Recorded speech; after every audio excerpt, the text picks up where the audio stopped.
futura, né? Então, daí já vai ser de muita valia. Eu sei que o professor está em viagem aí, né? Não, Agora, doutor Brandalize, né? pois então, obrigado.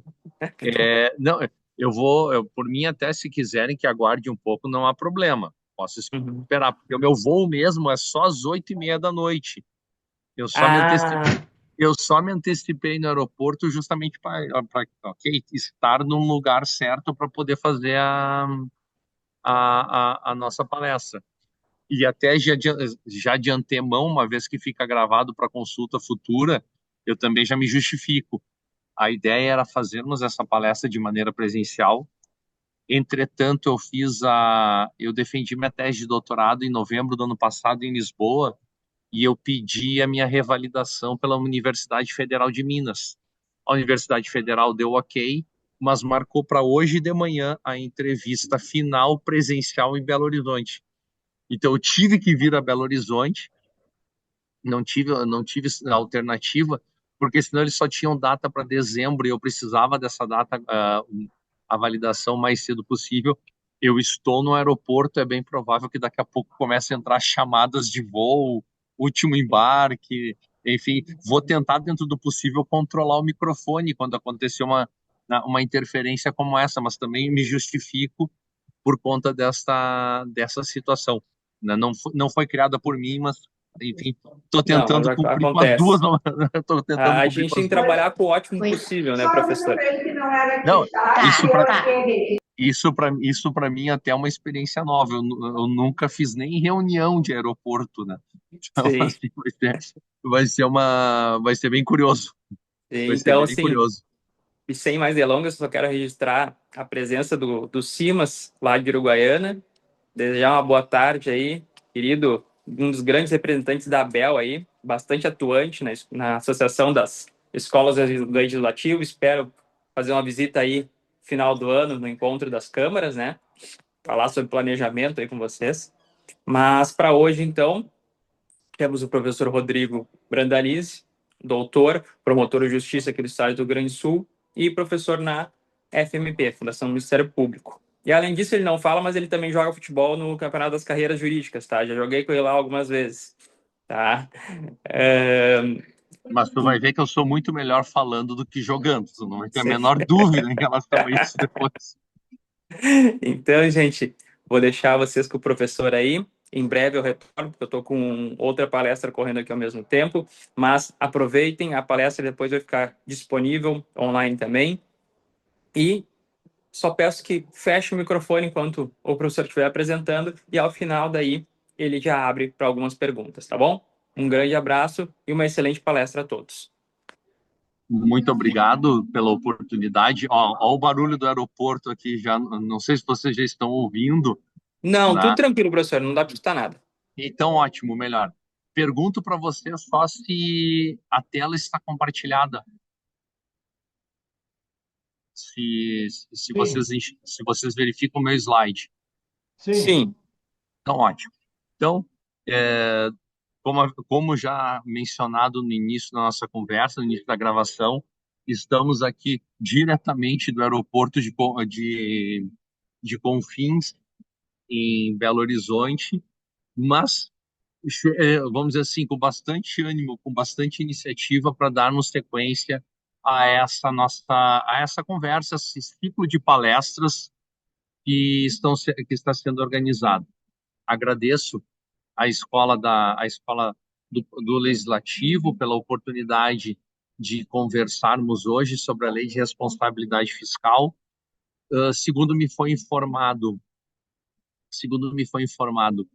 está tendo uma palestra com integrantes do Tribunal de Contas do Estado, também durante este evento, que me facilita dentro da ideia, que é trazer um pouco da Lei da Responsabilidade Fiscal, não no aspecto do seu conteúdo técnico, porque aí eu até comentei com outras pessoas, eu tenho que ouvir de vocês o que que é receita corrente líquida, o que que são essas empresas que acabam se originando da atividade do Poder Executivo, o que é dotação orçamentária, isso tudo vocês entendem muito mais do que eu.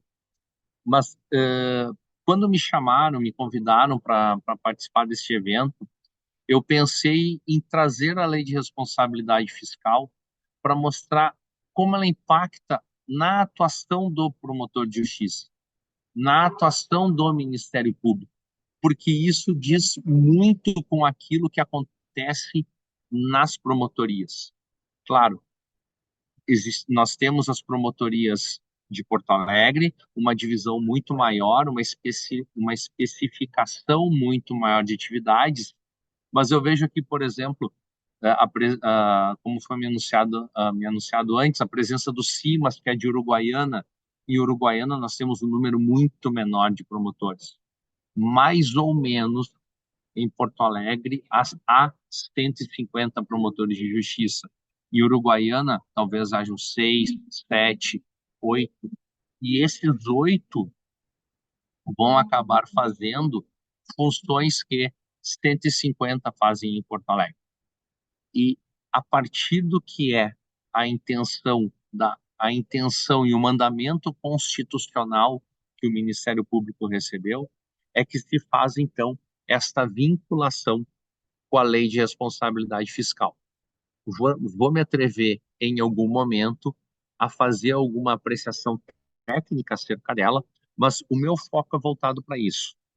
Onde está o Ministério Público no dia a dia se aproximando desta lei?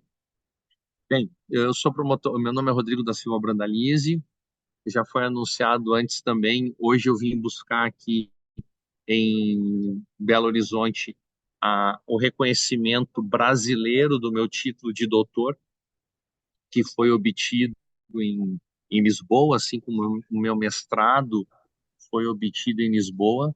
Eu sou promotor de... o CIMA está falando que são 6 colegas atuando lá em Uruguaiana. Eu sou promotor de justiça desde 1998, já andei pelo interior, atualmente estou na Corregedoria Geral do Ministério Público, eu sou promotor corregedor, mas já trabalhei na administração superior, na Subprocuradoria de Justiça para Assuntos Administrativos, onde vi um pouco da Lei de Responsabilidade Fiscal para o próprio Ministério Público. Trabalhei na Subprocuradoria de Assuntos Jurídicos, de Assuntos Institucionais, já fui coordenador de centro de apoio criminal. Então, quero trazer um pouco desta experiência, né, ou desta visão, não experiência, desta visão nessa nossa conversa. Por óbvio, quando estamos falando de lei e estamos falando de Ministério Público, certamente também eu vou ter que comentar de uma realidade que é bastante própria nossa, que é a realidade dos textos legislativos. Contudo, eu queria começar aqui apresentando. Muito obrigado, muito obrigado. Eu queria começar aqui mostrando por que é importante isso que estamos fazendo agora. Essa notícia que aparece na tela para vocês é de 24 de julho de 2025, quase que por coincidência, há 2 meses. Tá? E qual é a chamada? O Ministério Público do Rio Grande do Sul recebe presidência da FAMURS. Nós estamos muito próximos, especialmente dos municípios, né? Porque é nos municípios que as sedes dos ministérios públicos estão constituídas. Certa feita me chamaram para um evento junto à Comissão de Assuntos Legislativos, desculpa, a Comissão de Assuntos Municipais da Assembleia, e eu comentei o que eu vou dizer agora. O Ministério Público vive nos municípios, em que pese ele ser sediado, quer dizer, desculpa, ser uma instituição do Estado do Rio Grande do Sul, ele vive nos municípios, as suas sedes estão distribuídas neles. Os promotores vivem esta realidade porque moram nos municípios. Nada mais justo, portanto, que nós tenhamos a possibilidade que nós recebamos muitas vezes a federação, os prefeitos, os vereadores, os secretários, e aí nós vamos começar a nos aproximar muito da Lei de Responsabilidade Fiscal. Lei de Responsabilidade Fiscal essa que ela tem um sentido muito muito claro. e que me remete a este livro, que eu não sei se vocês já tiveram a oportunidade de lê-lo, de manuseá-lo. Esse livro é muito famoso dentro do direito, né? Da visão geral do direito. Eu conheço a versão dele em inglês, eu conheço a versão dele em espanhol, desconheço, aí é desconhecimento puro, sobre se esse livro já foi traduzido para o português. Mas a tradução deles é bem simples: o custo dos direitos. Porque a liberdade depende dos impostos, dos tributos. E isso, como eu disse antes, isso é a doutrina, uma doutrina que vem do direito norte-americano, que cai como uma luva dentro da compreensão da lei de responsabilidade fiscal. Porque nada mais é a lei de responsabilidade fiscal, algo que quer dizer para nós como esses tributos, como essas taxas, esses impostos devem ser analisados. E aí, logo na largada, artigo 1º, parágrafo 1º da Lei de Responsabilidade Fiscal. A responsabilidade na gestão fiscal pressupõe a ação planejada e transparente, em que se previnem riscos e corrigem desvios capazes de afetar o equilíbrio das contas públicas, mediante o cumprimento de metas de resultados entre receitas e despesas e a obediência a limites e condições no que tange à renúncia de receita, geração de despesas com pessoal, da Seguridade Social e outras, dívida consolidada imobiliária, operações de crédito, inclusive por antecipação de receita, concessão de garantia e inscrição em restos a pagar. Senhores, vocês trabalham no Poder Legislativo, vocês estão vinculados ao Poder Legislativo, eventualmente até ao Poder Executivo. Não sou eu que vou querer explicar o que são esses conceitos para vocês. Por outro lado, por outro lado, tudo que está dito neste parágrafo primeiro, somado ao que eu comentei antes acerca do livro, do sentido daquele livro, fazem dizer a todos aquilo que é uma frase, aquilo que é uma expressão que se costuma dizer no jargão convencional. Não existe almoço grátis. Não existe maneira em que o direito que se exige, o direito que se postula, seja dado sem uma contrapartida. Não existe uma forma de que o Estado funcione sem que haja coleta dos valores decorrentes dos tributos em geral. E, ao mesmo tempo, esse dinheiro que vem e que vem em grande volume precisa, de alguma maneira, estar equilibrado, ajustado na busca daquilo que é a representação dos direitos como um todo. Dentro daquela ideia, né, a liberdade depende dos impostos. Quando nós estamos falando, quando nós estamos falando de lei de responsabilidade fiscal, eu aqui separei um tópico porque ele deixa bem claro, e isso vale para todos os entes federativos, onde, evidentemente, todos estão constituídos. No espectro dessa lei estão Poder Executivo, Legislativo, Judiciário e Ministério Público. Sem contar aí tribunais de contas, que são vinculados ao Legislativo, sem contar aí Defensoria Pública, Procuradoria-Geral do Estado, dentre tantas outras possibilidades. Bom, a Lei de Responsabilidade Fiscal, ela é um desdobramento de uma previsão constitucional, artigo 169. Não apenas esse, mas destaco este neste momento. A despesa com pessoal ativo e inativo, pensionistas da União, dos estados, do Distrito Federal e dos municípios, não pode exceder os limites estabelecidos em lei complementar. O que nos faz, e eu ponho de uma maneira genérica, a necessidade de um respeito a uma lei orçamentária.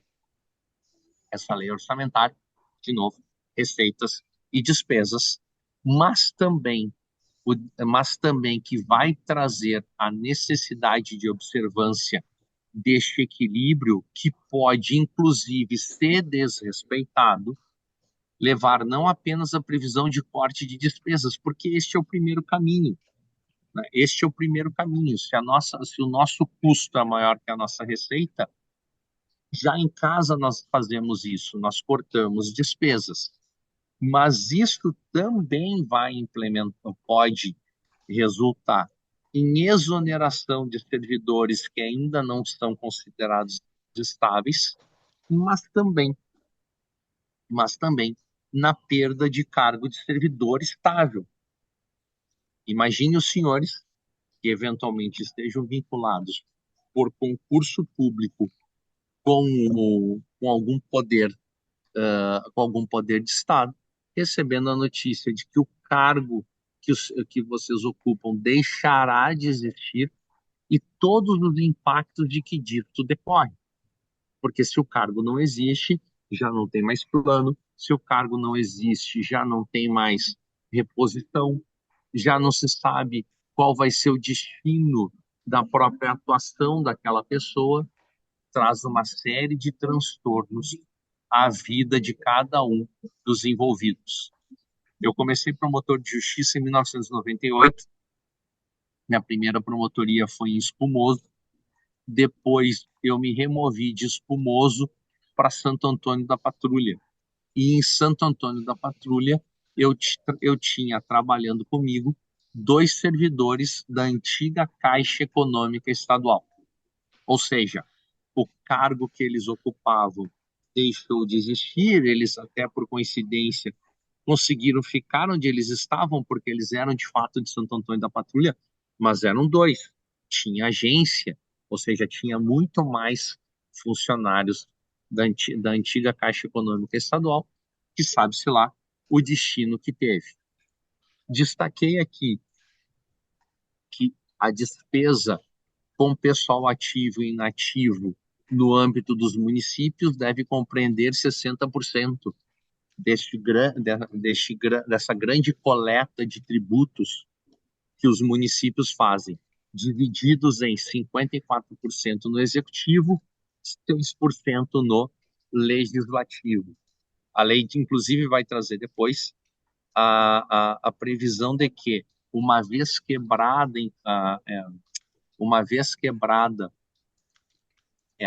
este patamar, ou para que não seja quebrado o patamar, o artigo 21 da Lei de Responsabilidade Fiscal vai falar o que é nulo de pleno direito no que diz respeito às contratações e vinculações.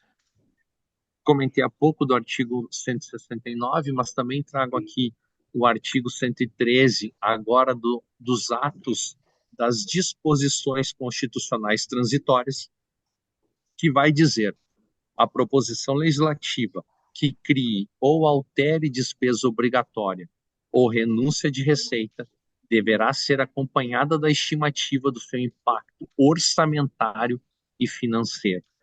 O STF, analisando o conteúdo dessa disposição constitucional transitória, afirmou que a estimativa do impacto orçamentário e financeiro passa a ser um requisito adicional para a validade formal de toda criação ou alteração de despesa ou renúncia de receita. Criou-se, portanto, mais uma grande exigência. E aí vem, deixa eu só segurar um pouquinho o microfone aqui.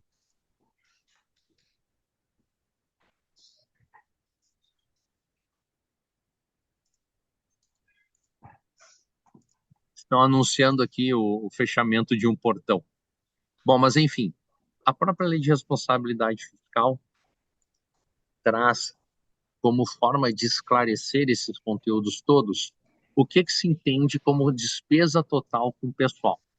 Somatório dos gastos do ente da federação com os ativos, inativos, pensionistas, mandatos eletivos, cargos, funções, empregos civis, militares, integrantes de poder, quaisquer espécie remuneratória, e aí desse o nome que se dê, desde remuneração até subsídio, até reforma, até pensão, até gratificação.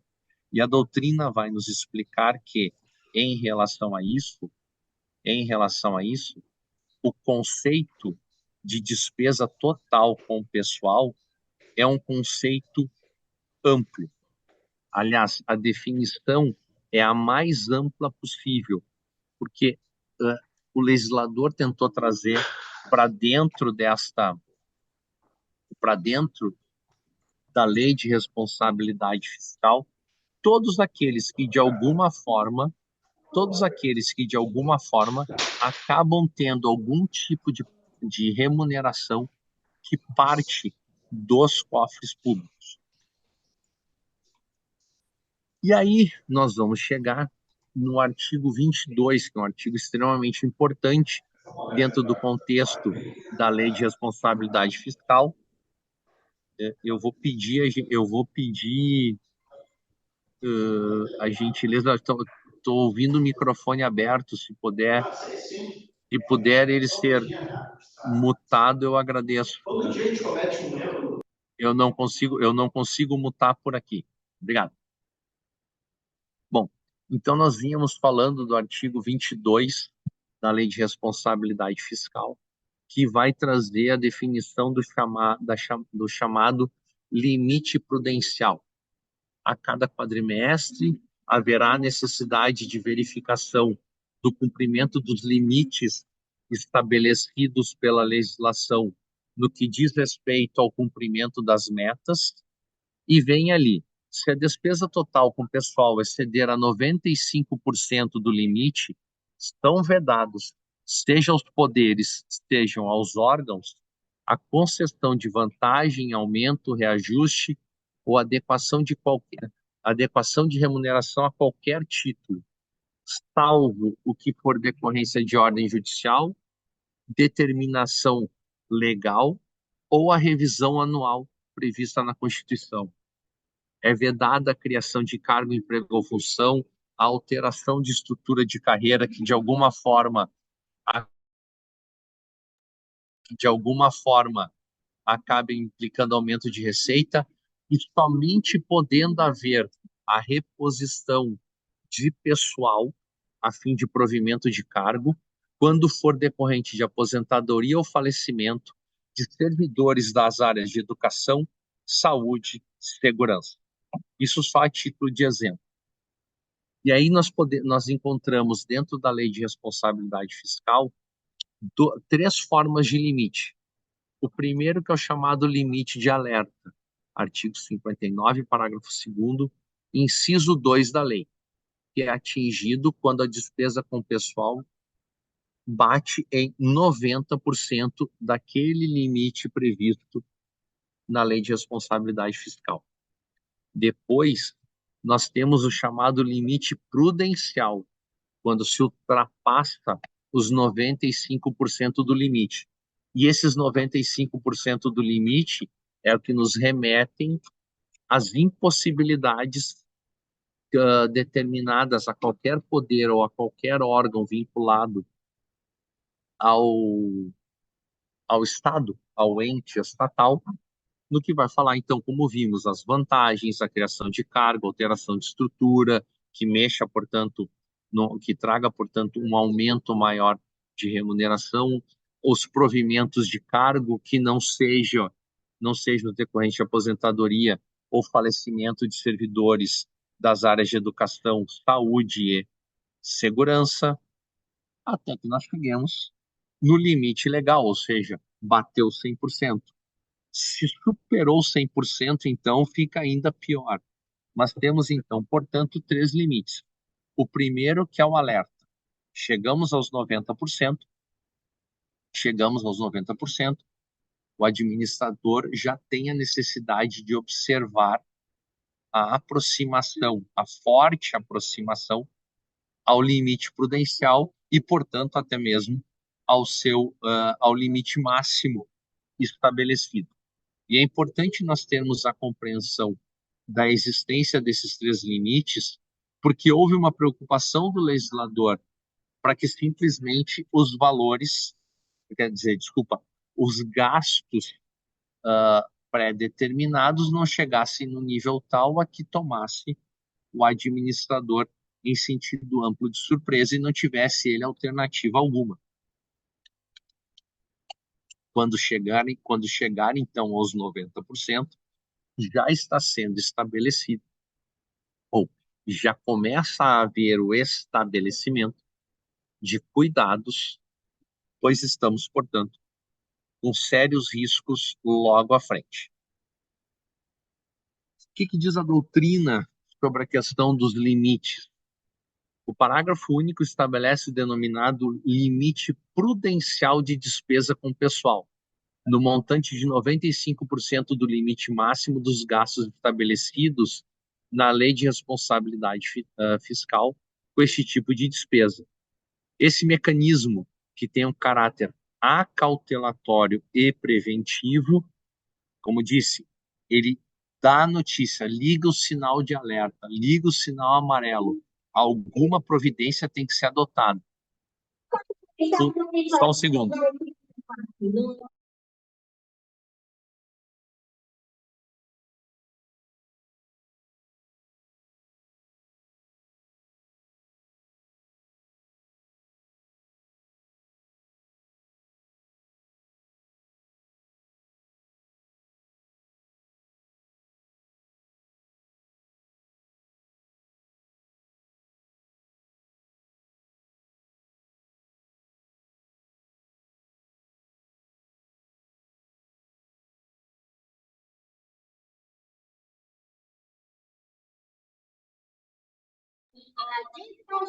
Eu tenho que pedir desculpas para vocês no anúncio, mas o anúncio está grande.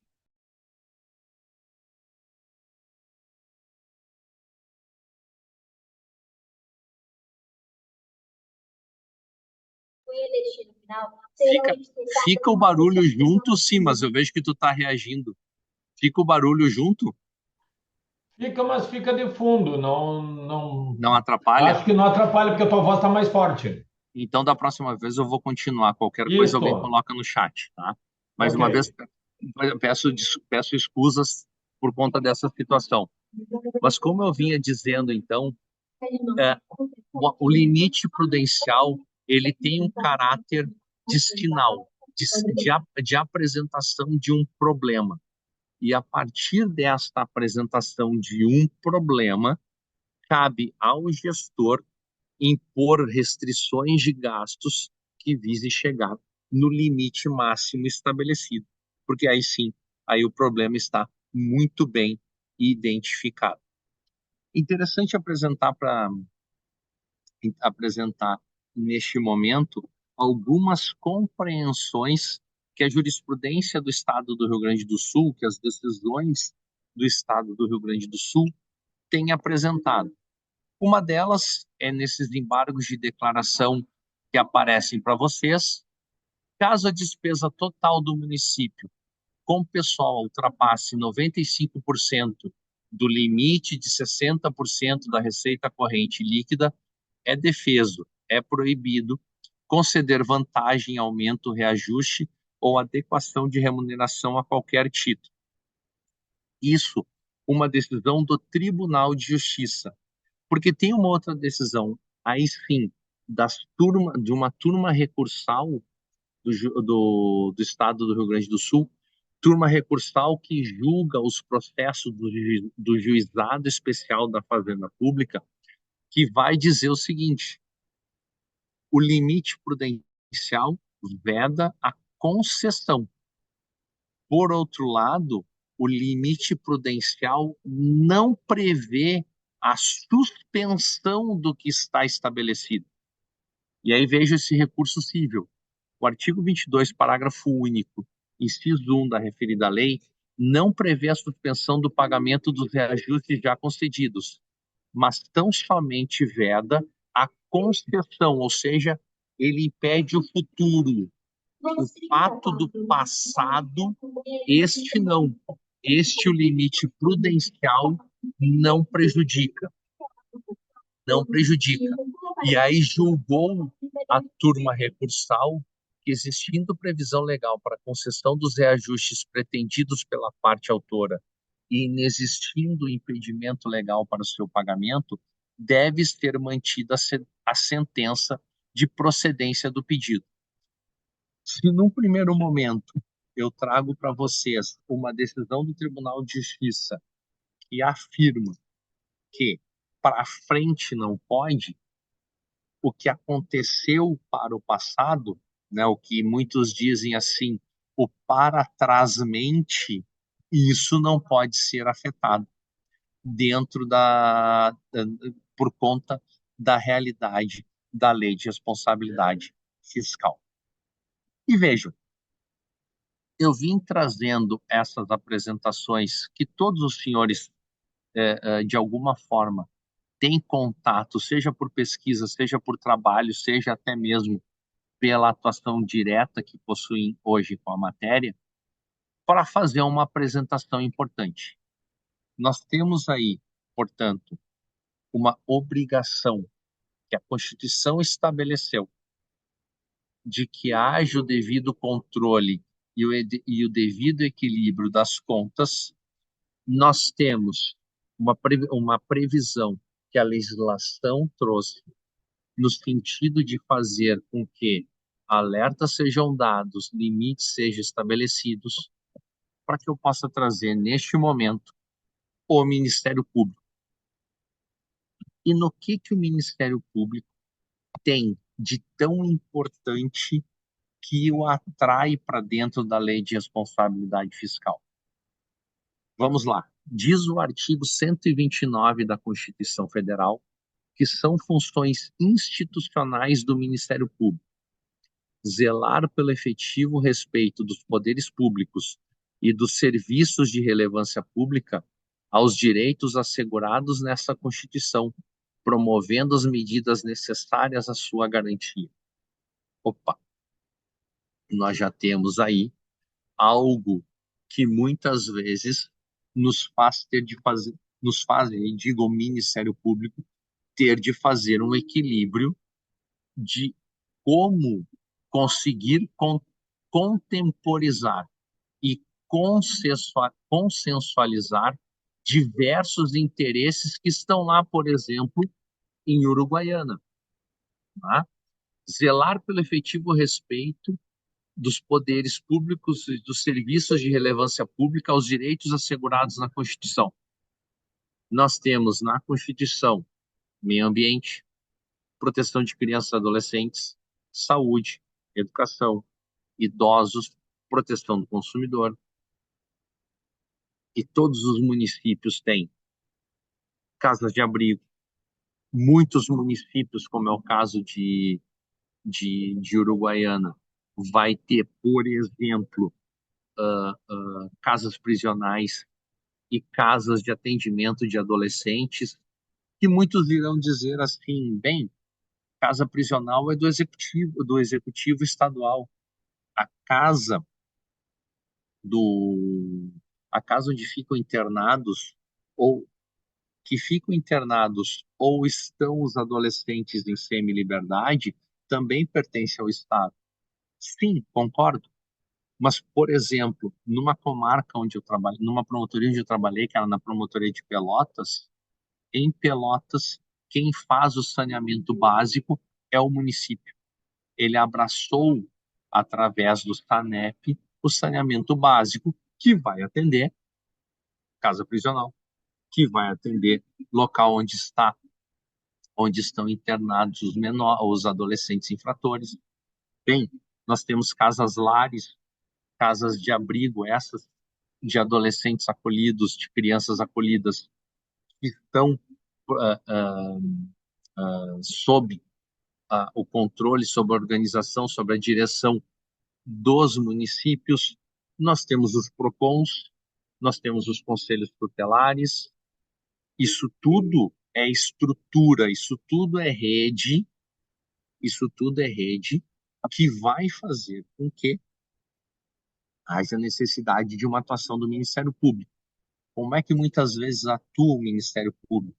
Aí diz o inciso terceiro, aí vai dizer o inciso terceiro do mesmo artigo 129. O Ministério Público, para poder fazer isso, vai promover o inquérito civil, a ação civil pública, a proteção do patrimônio público, a proteção do patrimônio social, o meio ambiente, outros interesses difusos e coletivos. Então, muitas vezes nós temos a necessidade de realizar a, a proteção desses interesses, a proteção desses direitos através do inquérito civil e da ação civil pública, tá? De alguma forma, portanto, nós vamos precisar ter contato com isso.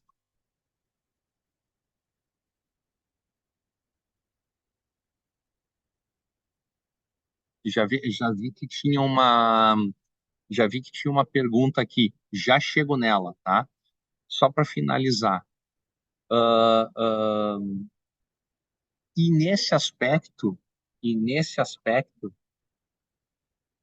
a lei de responsabilidade fiscal, a lei de responsabilidade fiscal nos diz no artigo 59 que o Poder Legislativo, diretamente ou com auxílio dos tribunais de contas e o sistema de controle interno de cada poder e do Ministério Público, fiscalizarão o cumprimento desta lei complementar.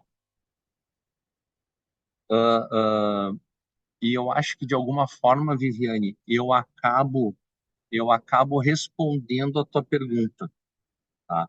Que é o seguinte: a lei de responsabilidade civil, desculpa, a lei de responsabilidade fiscal, a lei de responsabilidade fiscal dá tanto a possibilidade do Ministério Público atuar de ofício por si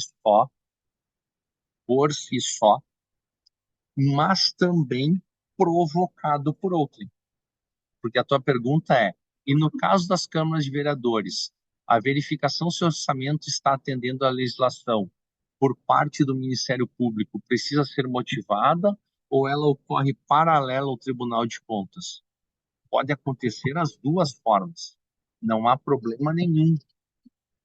A gente sabe que muitas vezes essa, há uma certa, vamos dizer assim, há uma certa espera, mas o fato de que o legislativo está ali justamente para fiscalizar o cumprimento dos atos do Poder Executivo permite que ele, legislativo, veja e até mesmo ele, legislativo, provoque o Tribunal de Contas.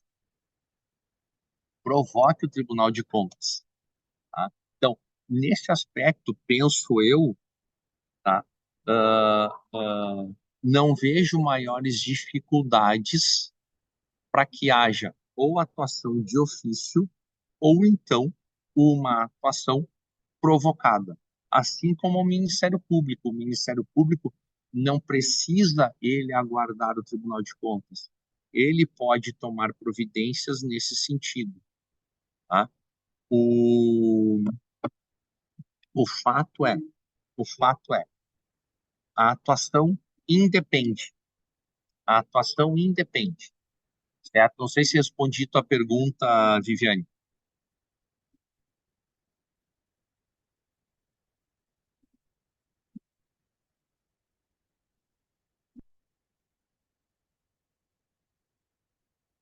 Ótimo.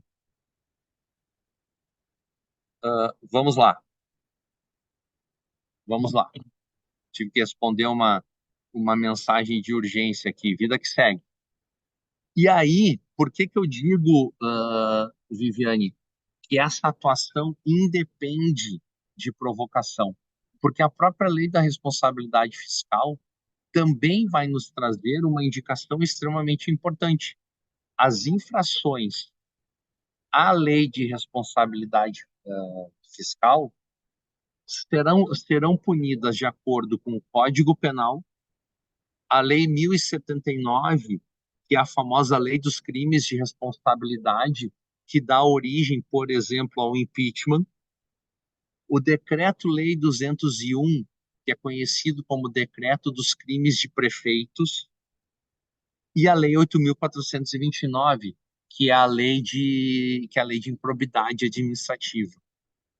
E ainda na linha do que estávamos falando, Viviane, artigo 73A. Qualquer cidadão, partido político, associação ou sindicato é parte legítima para denunciar ao respectivo Tribunal de Contas e ao órgão competente do Ministério Público o descumprimento das prescrições estabelecidas nesta lei complementar. Se a Câmara prefere comunicar ao Tribunal de Contas, se a Câmara prefere comunicar ao Ministério Público, e aí conhecendo diversas realidades, porque muitas vezes nós temos aí questões relacionadas a, a, a, a, vamos dizer assim, a linha, o alinhamento de vereadores à gestão do executivo, que não é, vejam bem, não é nenhuma crítica, é uma realidade, todos sabem que ela de fato acontece, né? E que muitas vezes faz com que a Câmara, por sua maioria, prefira não adotar determinada providência. A lei permitiu que qualquer cidadão possa fazer essa provocação. Então, vejo, na minha opinião, pelo menos, eu vejo que não há maiores problemas em relação a isso, senão apenas as questões relacionadas a aquilo que é a função de cada um dos envolvidos neste contexto. A lei de diretrizes orçamentárias está lá no artigo 4º da Lei de Responsabilidade Fiscal, representará o equilíbrio entre receitas e despesas, controle de custos, avaliação dos resultados dos programas financiados com recursos dos orçamentos. O artigo 11, que vai reforçar algo que nós já estávamos falando há mais tempo, constitui requisitos essenciais da responsabilidade na gestão fiscal, a instituição, previsão e efetiva arrecadação de todos os tributos da competência constitucional do ente da federação. Então, enfim, a gestão, é curioso isso, né? A gestão fiscal passa pela fiscalidade, ou seja, passa pelos tributos. E, obviamente, o que se quer é que haja sentido lato, o devido controle do que é arrecadado e do que é gasto. O que me faz, e aí eu vou trazer de novo ao Ministério Público. A Lei de Responsabilidade Fiscal está fechando os seus 20 anos agora em 2025. Em 20 anos, a vida mudou muito, a vida se transformou muito e nós estamos hoje num contexto em que a própria atuação do Ministério Público também é muito dinâmica. Eu tenho uma palestra que eu costumo apresentar, até não montei aqui, hoje poderia, que é a mudança da Constituição de 88 vista através dos aparelhos celulares, da evolução dos aparelhos celulares. O Ministério Público, quando eu entrei,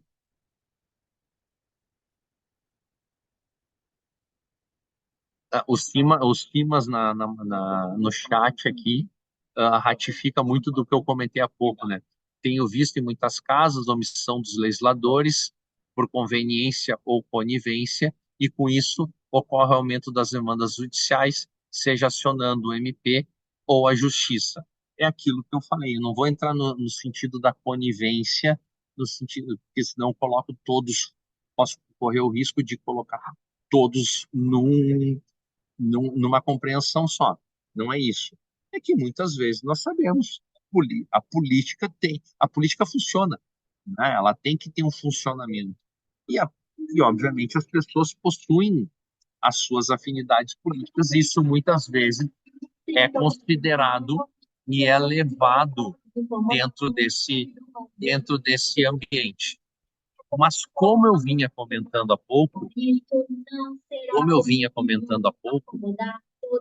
houve uma evolução da vida de 88 para cá, representada, e eu gosto muito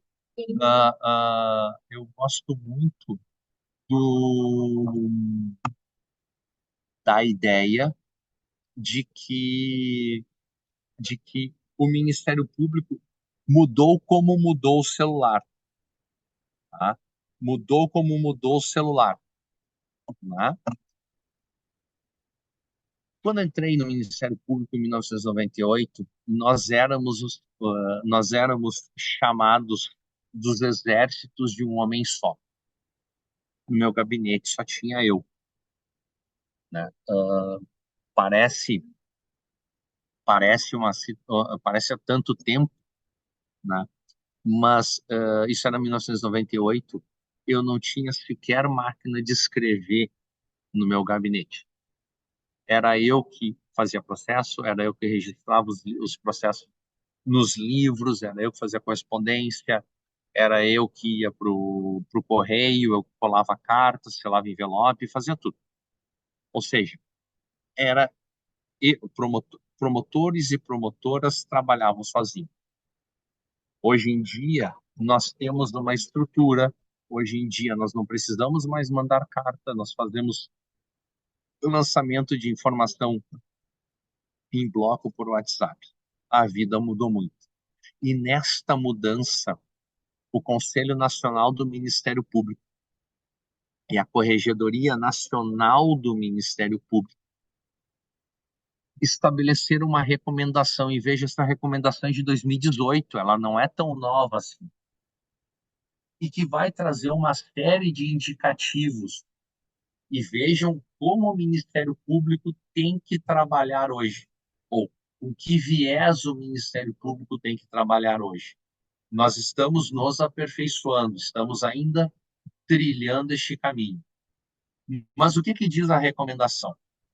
Para avaliação, orientação e fiscalização qualitativa da resolutividade das atividades dos membros e das unidades do Ministério Público brasileiro nos planos extrajudicial e judicial, serão analisados. E aí entra a minha função de corregedor. Eu, quando vou fazer as atividades de correição, ou seja, de fiscalização das atividades dos colegas, eu tenho que tentar interpretar muito do que vai aparecer agora.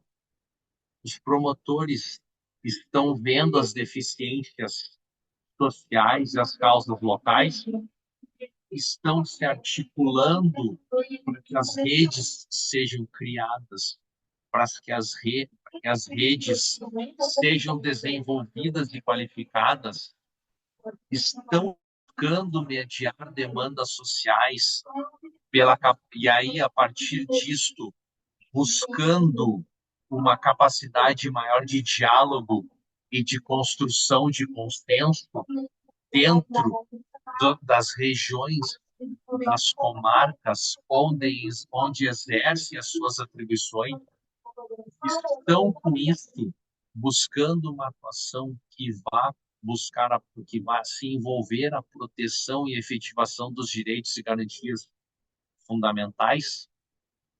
Por isso, Viviane, eu acho que parte a tua pergunta e que parte também o comentário que o Simas fez.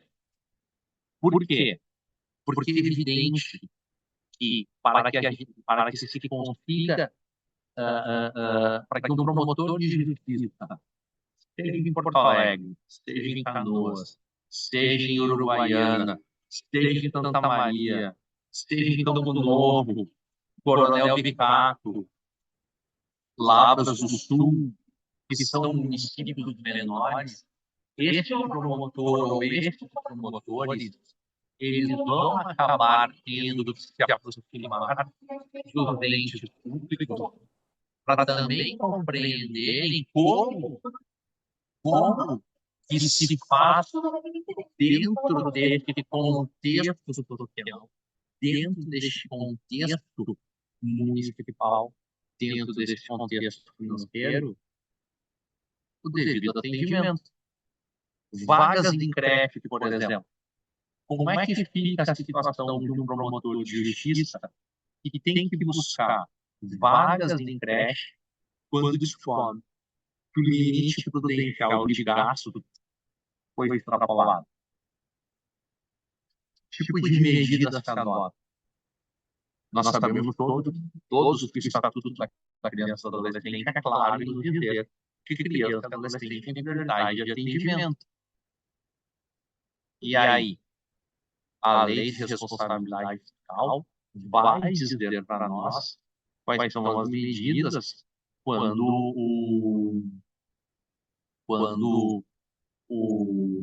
os limites são ultrapassados. E vejam como muitas vezes é difícil tentar buscar a conciliação disso tudo. Há municípios em que muitas vezes o principal setor da própria economia do município é o setor público.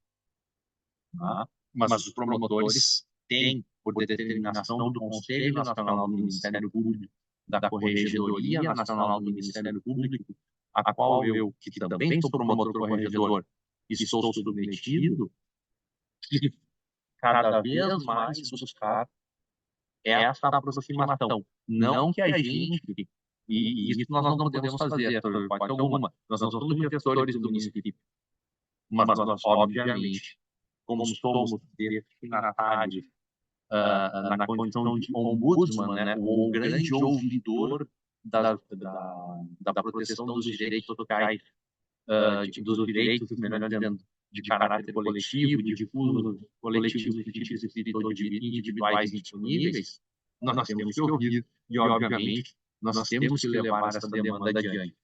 Aquela mesma recomendação vai dizer no artigo 5º, inciso 3º, que os membros do Ministério Público deverão fazer a realização periódica de audiências públicas para permitir ao cidadão o acesso ao direito, o acesso ao Ministério Público e também o exercício do direito da soberania popular nos termos da Constituição Federal, de modo a permitir a participação e a deliberação social sobre prioridades que devam ser objeto da atuação da instituição, assim como para prestar contas do trabalho ao cidadão interessado.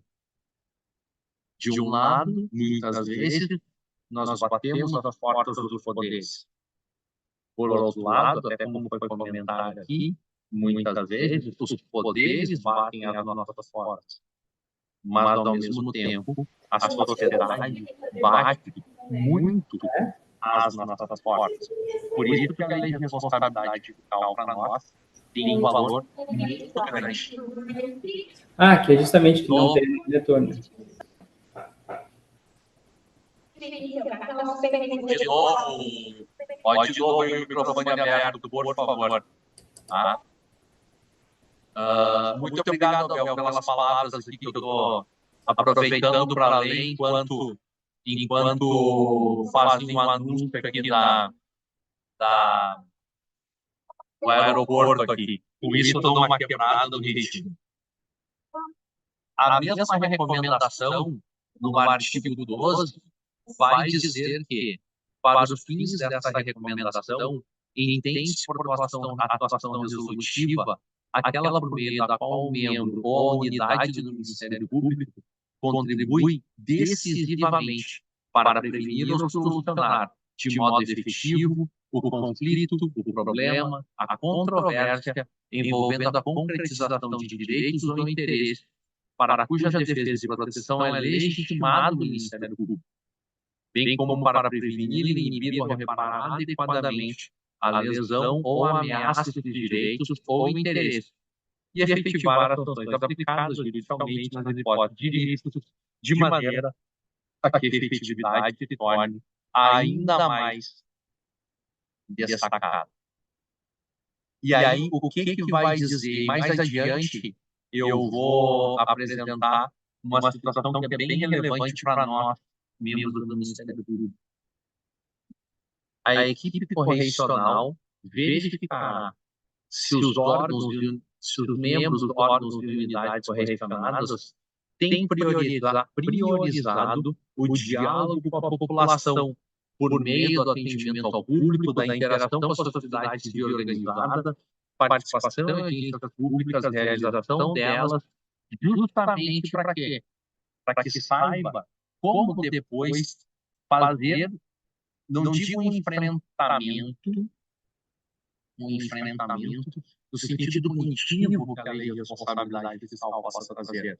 Antes, pelo contrário, para que possa levar demandas que eventualmente causam interferência no artigo 14. Porque o que o artigo 14 da Lei de Responsabilidade Fiscal diz?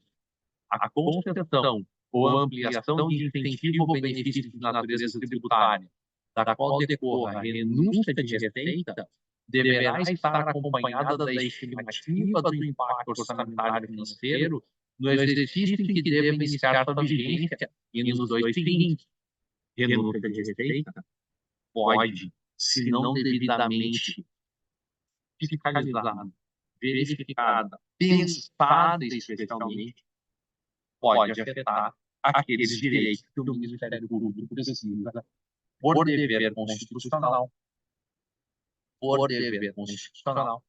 preservar, que são os interesses difusos, aqueles que afetam a todos, independentemente de onde estejam, onde morem, que vínculo possuem com os municípios. Os coletivos. Coletivos são aqueles que vinculam as pessoas por uma mesma regra de contrato, né? E aí eu posso colocar, por exemplo, a prestação de serviço educacional que os entes públicos possuem, né? E os interesses individuais indisponíveis, que são, por exemplo, as casas lares para de abrigamento de crianças e adolescentes, tá?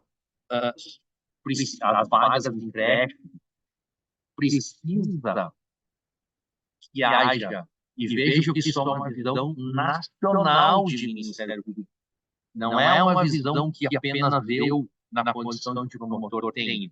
É uma visão nacional. É uma visão que faz com que o Ministério Público efetivamente tenha tenha essa visão que a Lei de Responsabilidade Fiscal traz. E vejam, em que pese eu ter trazido em algum momento as punições que podem decorrer do desrespeito, eu não estou aqui enfocando a punição.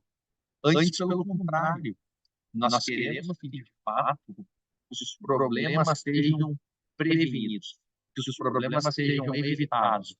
A resolutividade que hoje se busca do Ministério Público está em se antecipar, muitas vezes, a uma situação que possa vir a ser criada. E aí, de novo, o que já disse o Supremo Tribunal Federal, o artigo 14 da Lei de Responsabilidade Fiscal se destina a organizar estratégia dentro do processo legislativo de tal modo que os impactos fiscais de projetos de concessão de benefício tributário sejam melhor quantificados, avaliados e assimilados em termos orçamentários. A democratização do processo de criação de gastos tributários pelo incremento da transparência constitui forma de reforço do papel dos estados e municípios e da cidadania fiscal.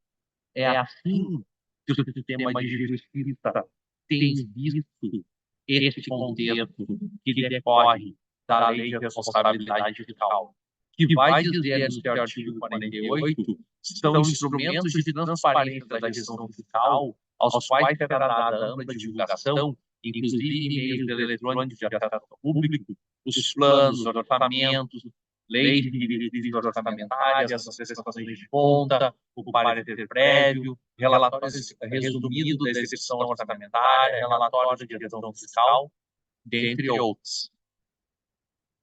A lei ainda vai dizer que a criação, expansão ou aperfeiçoamento de ação governamental que acarrete aumento de despesa será acompanhada de estimativa do impacto orçamentário e financeiro, da declaração do ordenador de despesa de que o aumento tem adequação orçamentária e financeira com a lei orçamentária anual, com o plano plurianual, com a lei de diretrizes orçamentárias. Isso tudo faz do Ministério Público quando manda, quando envia os seus projetos de lei. mas isso também faz o Ministério Público, quando muitas vezes tem que analisar o ajuizamento de ações civis públicas, o ajuizamento de ações declaratórias de inconstitucionalidade contra atos legislativos municipais, por exemplo. Diz também, agora eu volto à recomendação do Conselho Nacional do Ministério Público e da Corregedoria Nacional do Ministério Público. A resolutividade na atuação nos planos das políticas públicas deverá ser analisada a partir da verificação sobre se os membros do Ministério Público acompanham a execução das políticas públicas, analisando a respectiva efetividade dela no plano dos direitos fundamentais, atua para que a política pública necessária seja contemplada no orçamento e também que seja efetivamente implementada pelos órgãos administrativos ou entes federados responsáveis. Sim, vocês vão dizer, há rubricas próprias. O gasto de pessoal não necessariamente está vinculado às políticas públicas. Mas o que o Ministério Público também vai verificar? Até que ponto a política pública está deixando de lado por conta dos gastos com pessoal, né? Como eventualmente possa acontecer que num determinado município várias dicas não estarem sendo conferidas, atendimento de saúde não está sendo conferido, e entretanto os limites prudenciais estarem sendo batidos a todo momento, ultrapassados a todo momento. Vejam, tudo isso se relaciona. E aí, eu quero estar me encaminhando para o fim, apresentar um item que é de extrema importância dentro dessa recomendação que o Conselho Nacional e a Corregedoria Nacional estabelecem. O membro do Ministério Público, e vejam a importância do que vem agora. O membro do Ministério Público será avaliado também na forma como a atuação do Ministério Público está impactando ou deixando de impactar na melhoria dos indicadores sociais da área de atuação ministerial. Ou seja, nós temos que ver os índices de educação, os índices de saúde, para, enfim, também sermos analisados na forma como resolvemos a nossa atividade. Ou resolvemos no sentido da resposta que conseguimos buscar. Comprovação de resultados da atuação que geraram transformação social, tais como indução de política pública, demonstração de melhoria dos serviços públicos essenciais contínuos, diminuição da criminalidade, diminuição da evasão escolar, conscientização da sociedade local, melhoria dos indicadores sociais em geral.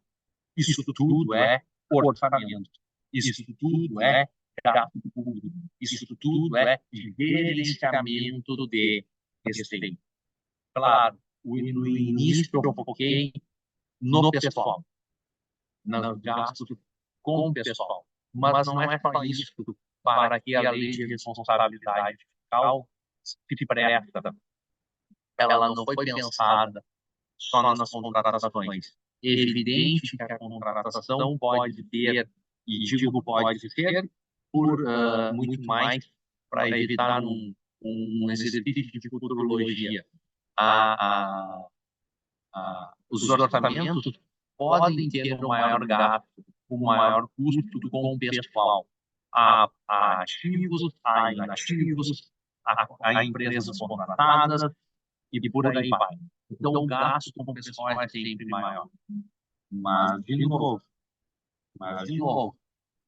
as contratações estão sendo feitas de maneira adequada, os cargos em comissão que vão impactar no índice de gastos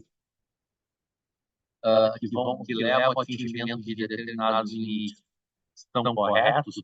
Estamos contratando cargos em comissão de maneira correta?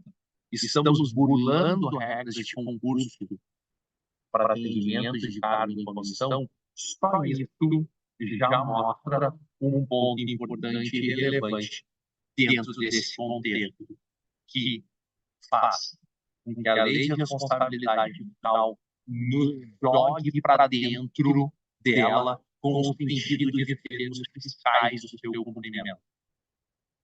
Só que antes da lei de responsabilidade fiscal, nós temos ainda aquilo que é a nossa missão constitucional. E é dessa forma, essa forma, melhor dizendo, com a qual nós precisamos trabalhar. Certo que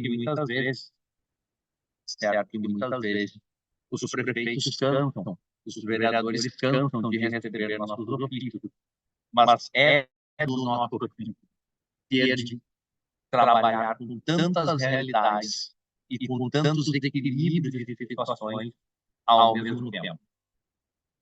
Só para finalizar, e é o meu último slide mesmo, né, os municípios só contribuirão para o custeio de despesas de competência de outros entes federados se houver autorização nas leis orçamentárias, tanto de diretriz como a lei anual, convênio, ajuste, acordo, conforme a legislação, e, por fim, prometendo que de fato agora encerra, vou àquilo que diz o Supremo Tribunal Federal na ADIM 2238.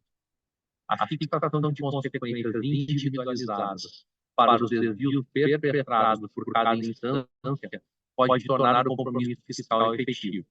A Lei de Responsabilidade Fiscal estabeleceu um modelo de corresponsabilidade entre os poderes. Ao positivar esse modelo, a Lei de Responsabilidade Fiscal não violou qualquer disposição constitucional, mas sim prestigiou a prudência fiscal, valor cancelado constitucionalmente. E com isso, então, meus amigos, relembrando as minhas justificativas ao final de tudo. Só um último comentário para não perder aqui. Então, quer dizer que a presença do Ministério Público e audiência pública para a apresentação do orçamento é fundamental? Eu diria, não vou dizer que ela é fundamental no sentido de que sem o Ministério Público a audiência não ocorra, mas é importante que a nossa presença esteja lá justamente por conta disso, por conta de tudo que, Viviane, eu vim trazendo aqui aos poucos para você. Tá? Mais uma vez, então, me justificando, né, eu tive que estar no aeroporto, por isso que muitas vezes o barulho nos atrapalha um pouco, mas agradeço a atenção, agradeço a participação de todos e me ponho à disposição para eventuais contribuições ainda que eu possa trazer nessa nossa palestra, nesse nosso momento de debate, mas não apenas aqui, em outras oportunidades também. Meu muito obrigado mais uma vez. Thalise, tu és a minha aluna, Thalise? Boa, obrigado. Ficaste aí de gente infiltrada, hein, Thalise? Boa. Então, e teu nome, Thalise, além de fazer o agradecimento à Thalise, foi minha aluna por dois semestres, com certeza, eu não me lembro agora se por 3. Então, sim, processo penal 2, processo penal 3, execução penal. Eu só não sei se ela foi, eu não me recordo se foi minha aluna do processo penal 1, lá na faculdade, na Faculdade de Direito da FMP. Já estamos há bastante tempo, ela me escuta. E se ela está aqui é um bom sinal de que pelo menos tenho conseguido transmitir alguma coisa que tenha atraído a atenção de vocês, especialmente da minha aluna. Mais uma vez, então, meu muito obrigado. Bom, o Rodrigo não está aqui no momento, mas eu gostaria de agradecer a sua presença. professor Rodrigo, a sua disponibilidade em palestrar, que em meio a essa situação o senhor está no aeroporto. Em nome da escola, eu agradeço a sua presença e espero que nós possamos fazer novas palestras, e dessa vez de maneira presencial aqui na Câmara. Com certeza, eu gostaria muito de estar aí hoje, mas enfim, realidades da vida. Claro. O importante ainda que virtualmente, cá estivemos, e olha, eu estou fazendo por 4G a palestra. Não é nem por Wi-Fi, então até a internet nos ajudou hoje. Sim, com certeza. Bom, novamente, muito obrigada. Alguém tem alguma dúvida para o nosso prof? Acho que as dúvidas, na verdade, foram sendo sanadas durante a palestra, né? Sim. Até porque agora já está chegando no fim da tarde, o pessoal também precisa começar a se ajeitar, né? Então as dúvidas talvez venham depois. Estou à disposição, tanto aqui, tanto neste momento, como depois para quem quiser conversar. A Thalys é minha aluna, qualquer coisa mandem por ela. Ela vai chegar.